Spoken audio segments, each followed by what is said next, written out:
Kulothunga Chola was one of the greatest kings of the Chola Empire who ruled in the late 11th century and early 12th century. He was one of the sovereigns who bore the title Kulothunga, literally meaning the exalter of his race.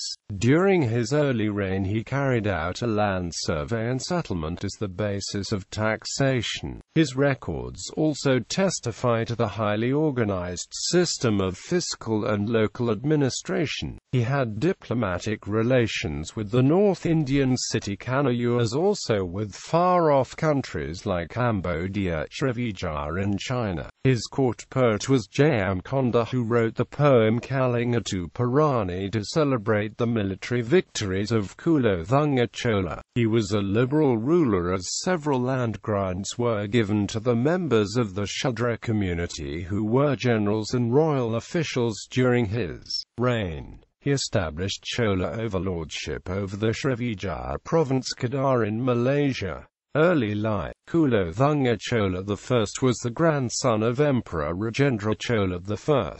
As a Chola prince he conquered the Srivijaya province Kedah on behalf of his maternal uncle Emperor Virarajendra Chola in the 11th century. As a Chola prince he also conquered Basta in modern Chhattisgarh. Several ancient documents and fragmented inscriptions available from places like Tirigokkanam, Pudukkottai, Penagadam in Cuddalore, Tirumanakuja in Cuddalore, etc., give some information on events that took place during the crowning of the emperor. For example, the following passage from a Tamil work of the period written at Tirupati has it as Paradi Kulam Thanal Udit U Parasamarira Tiru Paramanadam Parambalamam Gopuramam Alayamam Ponvaindu Unmasruthi Udam Sivanarithas Hype U Ongi Tiraniru Chosaninru Kuramani Mahmudi Puninna Kulothunga Chola Valavaral Kurit Uvajvam. We are pleased to collaborate with Sri Kulothunga Chola, who stemmed from the race of son in the line of illustrious Emperor Vallava of yore. Sri Kulothunga Deva Chola destroyed the darkness caused by a surge of false faiths and upheld the reality and truth of Vedic Saivism. May the Tiraniru Chosan, who were anointed with gold the temple and tower at the Lai, live long. A Tamil work written in praise of Karunakara Tondaman, the commander of the forces in the successful expedition to Kalingam and the north, has once again referred to the king Kulothunga as belonging to Paradi Kulam. In the epic Periya Puranam, once again a reference is made by the author to identity of Anaparna Kulothunga I by referring to him as illustrious,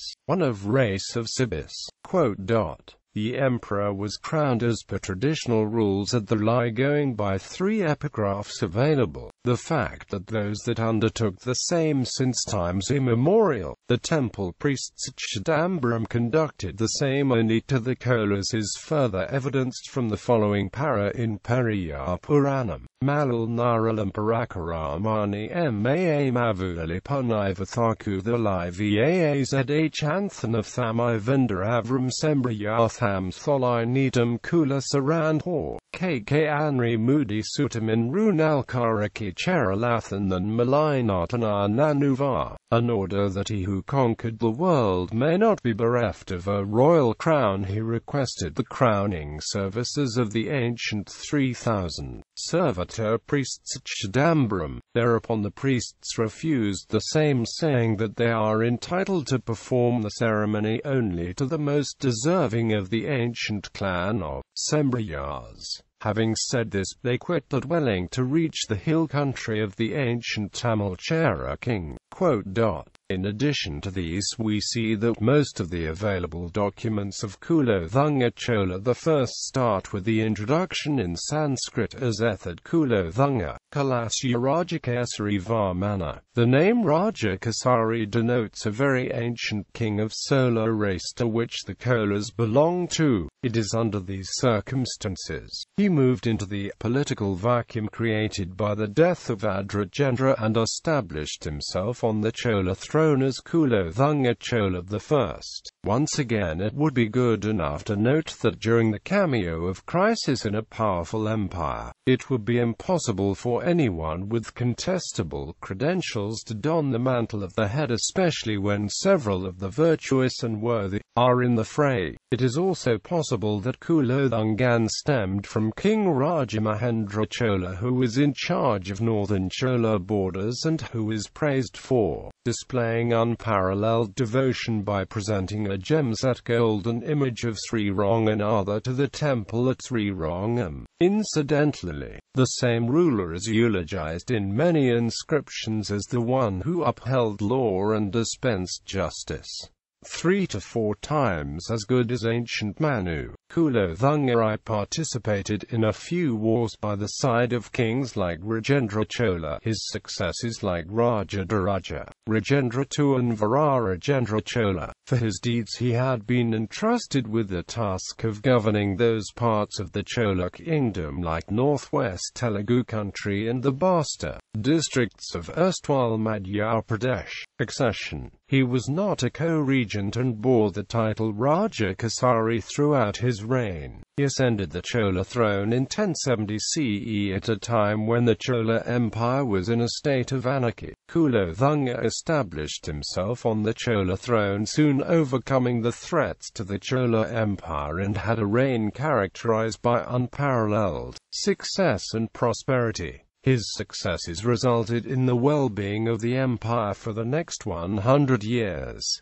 Military campaigns. Kulothunga spent the first few years of his reign fighting the war and rebellion that had sprung up in the various parts of the empire. Apart from the residues of the rebellion that caused Attirajendra's death, there was trouble in Lanka where the southern provinces had declared independence. Kulothunga also had to deal with the Chalukya Vikramaditya, who never reconciled Kulothunga's accession to the Chola throne. Kulothunga devoted the first few years of his reign to deal with these troubles and made preparations for war. Kalinga Wars. The records of Kulothunga contain descriptions of 2 Kalinga Wars. For the brief nature of the description regarding the first war, we may conclude that this perhaps occurred during Kulothunga's youth. The second and later invasion happened after the 40th regnal year of Kulothunga and was the subject of the celebrated Tamil text, Kalinga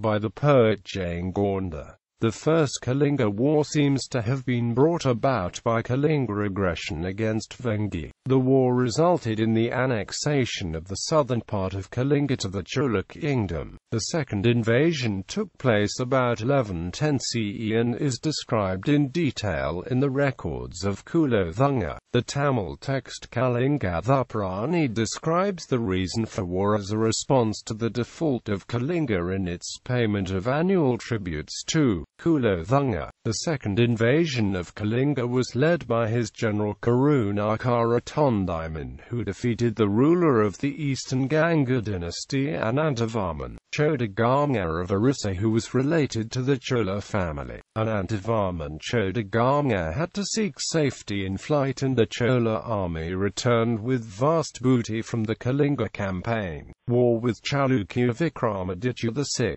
The Western Chalukyas involve in many wars with the Chola emperors like Rajaraja Chola I and Rajendra Chola I, but their kings like Tailapa ended up being defeated at Anagari. Satyashraya was defeated at Kogali. Jayusimhi was defeated in Kadambalish, and Samshwara I suffered defeats many a time at the hands of Rajadraja and Rajendra II, and also defeated no less than 5 times to Virarajendra Chola. On each occasion, the wars ended with the Cholas chasing the Chalukyas' rivals out of the battlefield, occupying the capital, capturing the generals, levying tribute on the Chalukya Chalukyas from time to time. In fact, for playing a major role in repulsing the Western Chalukyas under Someshwara I, whose son Vikramaditya VI and Someshwara II were leading the Chalukyas. Kulothunga I earned the title Viruduraha Balankara, meaning the reason for the frightening of Viruduraha, the Chalukyan prince. For most of his rule, he succeeded in keeping up the successes of the Cholas over the Chalukyas. There was only the temporary loss of Vengi in 1118 to Vikramaditya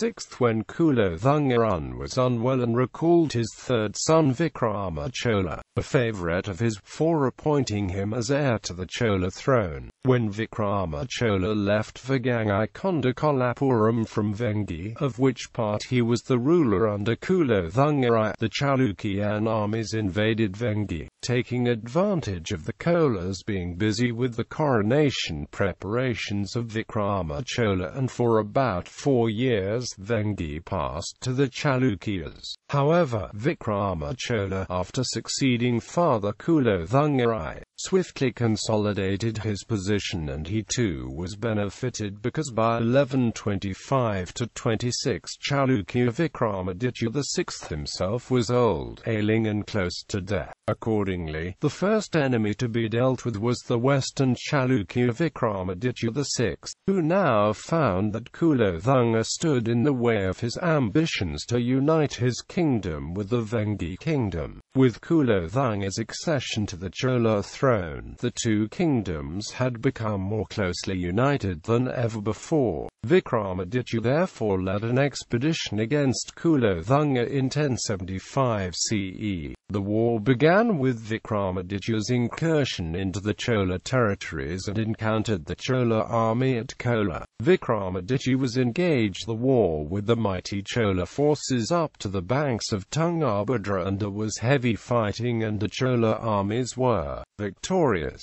Someshwara II appealed to Kulothunga Chola for the help to regain the Chalukya kingdom from his brother Vikramaditya, and Kulothunga agreed to assist Someshwara and attacked Vikramaditya's rear. Vikramaditya then concentrated all his efforts in saving his kingdom from the combined forces of Someshwara and Kulothunga, and the combined forces of both Someshwara II and Kulothunga Chola had made sufficient inroads and defeated Vikramaditya VI, and the victorious Someshwara regained the Chalukyan throne. However, it appears that Vikramaditya VI seemed to wait for Kulothunga Chola to go back to the Chola country, and at the first opportunity, he waged a separate war and defeated Someshwara II, imprisoned him and became the king of Chalukya kingdom. But there was no love lost between Someshwara and his younger brother Vikramaditya, as Vikramaditya had made Someshwara the ruler of the southern half of his kingdom. Elam Wars. While the wars with Vikramaditya were ongoing, Vijayabahu, the Sinhala leader, proclaimed himself ruler of the entire island. In 1070 CE he attacked the Chola forces from his enclave in the Rahana district and defeated them. Vijayabahu then occupied the territories close to Anuradhapura. Kulothunga sent reinforcements and there was a bloody fighting near Anuradhapura and repulsed Vijayabahu. The Tirukkalukunramantira inscriptions of Kulothunga say that he dispatched many expeditions to Lanka. In one case, some of the Lankan emissaries actually sent to help of Chola enemies in Deccan were intercepted, captured, insulted, disfigured and sent back dressed in women's clothes.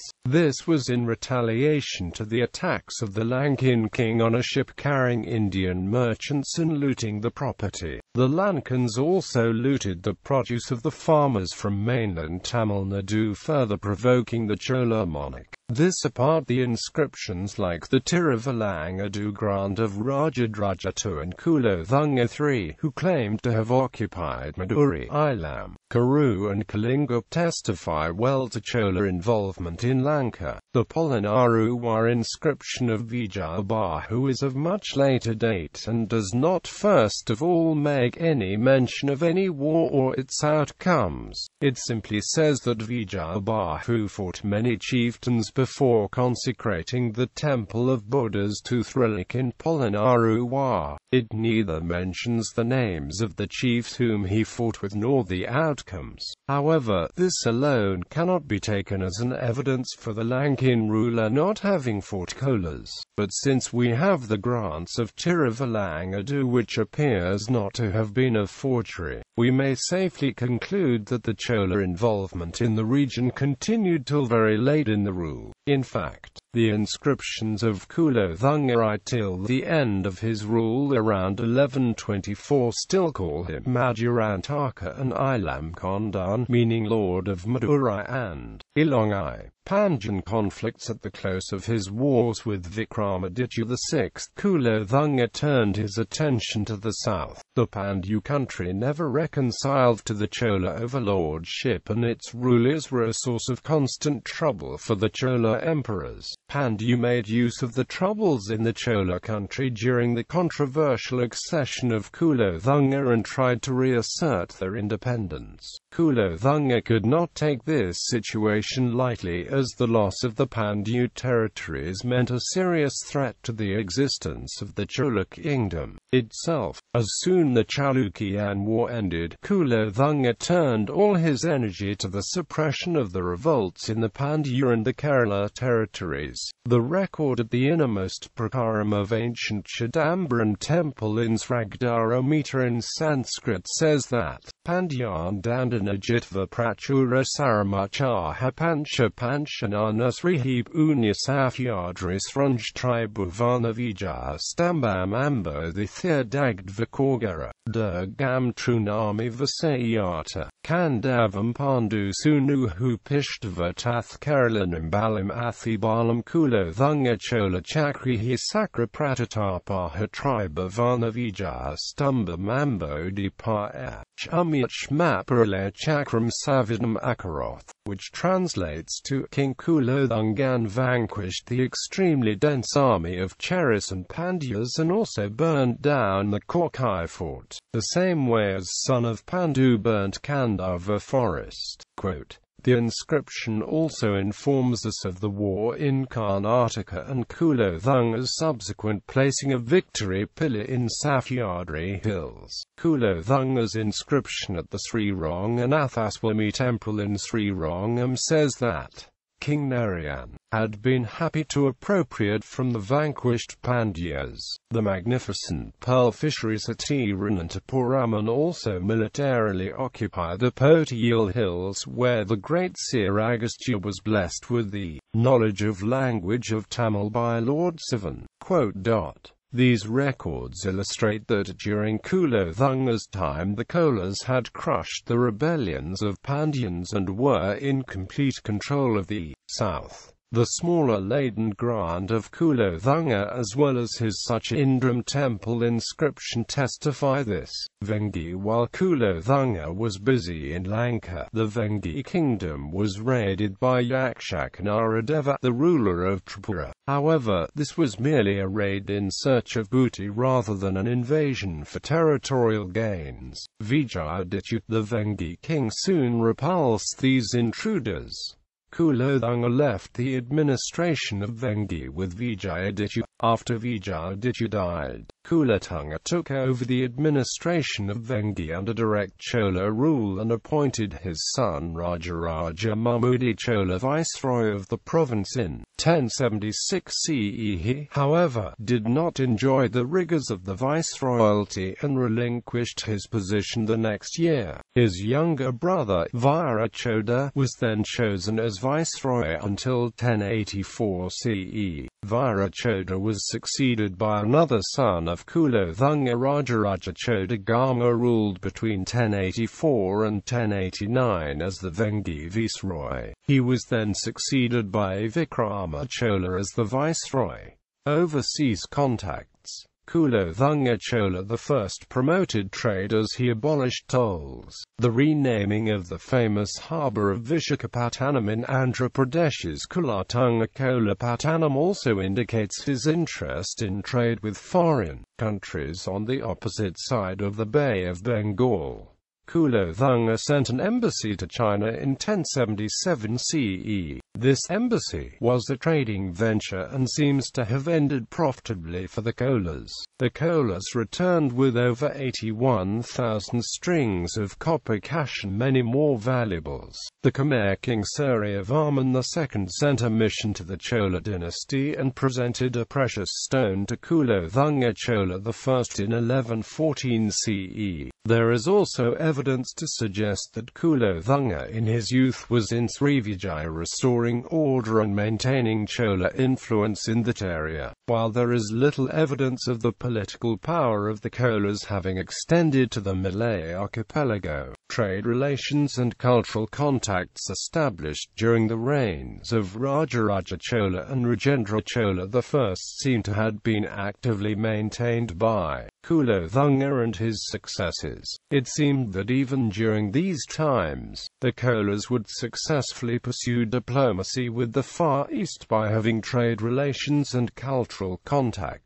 But it appears that at least two Chola commanders had the battalions stationed at Srivijaya and Cambodia. According to Burmese accounts, Kyansitha, the ruler of Pagan, met with the Chola royal family by sending an ambassador to the Chola Emperor. Extent of the empire. The Chola kingdom remained formidable under Kulothunga in his 45th regnal year. Except for the loose hold over Lanka, the rest of the empire remained intact. The boundary between the Cholas and the western Chalukyas was as always the Tungabhadra River. The hold over Vengi was quite firm and Kalinga was under the Chola rule, for the conquest of which and the levying of tribute over Alipur areas of Bengal. Kulothunga I claims in his inscriptions to have built two temples dedicated to sun god, namely the Suryanar coils of Nagapattinam and Pudukkottai. During his reign, Gongkara of the Velanati Cholas was a vassal of the Chola dynasty and was greatly responsible for the political stability of the Chola power in Andhra Pradesh. As a mark of his services, Emperor Kulothunga Chola I conferred on Gongkara the lordship over 6,000 villages on the southern bank of the Krishna River. Some writers say that towards the end of his reign, Kulottunga lost the province of Gangavadi to Hoysala Vishnuvardhana, who attacked this major Chola province in Kannada country from the times of, and defeated the Chola viceroy Adigaman, the controller of Kongu in Kannada country there. But this proposition seems to stand on very fragile ground considering the massive power of Chola Empire during the period and its domination of Asia during Kulothunga's time. The disintegration of empire seemed to have begun only after the rule of Kulothunga Chola III, who was once again praised as a very powerful ruler, and the same occurred not due to the excellence or power of the enemies but due to vicissitudes of time only. Even as this happened, the later Pallava kingdoms of Kopperunjingan, who was a devotee at the feet of Lord Atulai, were able to deliver death knell to the horde of enemies. Kulothunga also lost much of his territories in Vengi. The northern half of the Vengi kingdom, if not the whole of it, seems to have slipped from his hands and gone to the western Chalukyan Empire under Vikramaditya VI.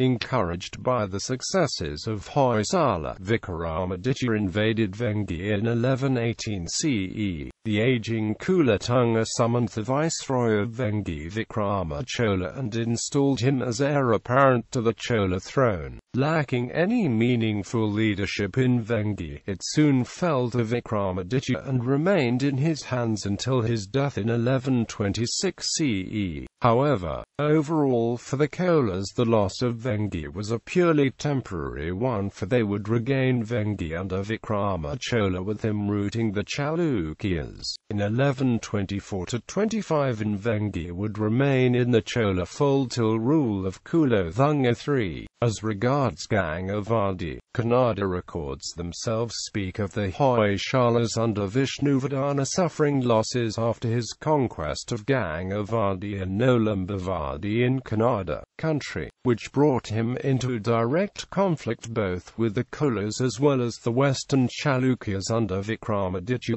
VI, who was the overlord of the Hoysalas, and of the subsequent loss of southern and eastern parts of Gangavadi coming back to the Cholas, who further embellished the Nrsimha and Vishnu temples at Melkote and further expanded the Shiva temple at Talakada. Around 1129–30 Kulothunga I's able successor Vikrama Chola would also reconquer Kalinga along with Vengi, eastern and southern parts of Gangavadi from the Hoysalas, and re-establish links with Kadaram, Kartaha, Srivijaya etc. for trading purposes. Therefore, towards the end of Kulothunga's reign, the extent of the empire became marginally reduced than it was during his accession. Personal life. Kulothunga married Madhurantaki, of which Vikrama Chola, the successor of Kulothunga, was perhaps fourth. This fact is reiterated at several places, the most notable being in one of his son's plates. She seems to have died sometime before the 30th year of Kulothunga. Another queen, Thagavali, took the place of the chief queen. Kalinga Wars mentions her and Elizai Valapi. It also states that Thagavali enjoyed equal authority with the king. Solakulavalaja, another queen of his, is also mentioned in inscriptions. One of his queens was the daughter of the king of Ilongai, namely Vikramabahu, whom he married with 1088, and with that arrangement Kulothunga I heralded peaceful relations between the Cholas and the Ilam country. This was a political move that also negated any influence the traditional allies of the Lankan kings, the Pandayans, would have tried to exert on Vikramabahu. Following this marriage, Lanka was allowed to be ruled with more freedom than under previous Chola kings, thus giving it a semblance of independent existence. Religious attitude. Kulothunga I was tolerant towards Buddhism, as he continued to make donations to the Buddhist monastery at Nagapattam. Kulothunga I also had very friendly relations with the Gafadval kings of central India, who were very artistic builders of temples and had Lord Surya as the tutelary deity. Later, inspired by his visits to the Gafadvala kingdom, Kulothunga I would build several temples dedicated to the sun god, especially the Suryana temples at Pudukkottai and Nagapattinam. He built a sculptural beautiful temple Karakoil at Malakadamba in 1113 AD in his 43rd throne period. Rarely made miniature sculptures all around the Garbhagriha is of finest memorable of the king. It's said to be Karakoil in Devara, and the only temple named as it was like a chariot-shaped one. In Kulothunga Chojapuram, a village named after him, we have streets prized equivalent to Madurai, hence it is called Asaru Madurai. In the period of Kulothunga, Chola made two important temples, the first one Lord Shiva Sokanatha Temple, another one Lord Vinava Perumal Temple. For the very beginning of his reign, sometimes as early as the second year, we can see that he devoted his time to renovating temples and appointing committees even in the remote parts of the empire such as Kuvalala Nadu, a district of Vijaya Rajendra Mandalam, and other places.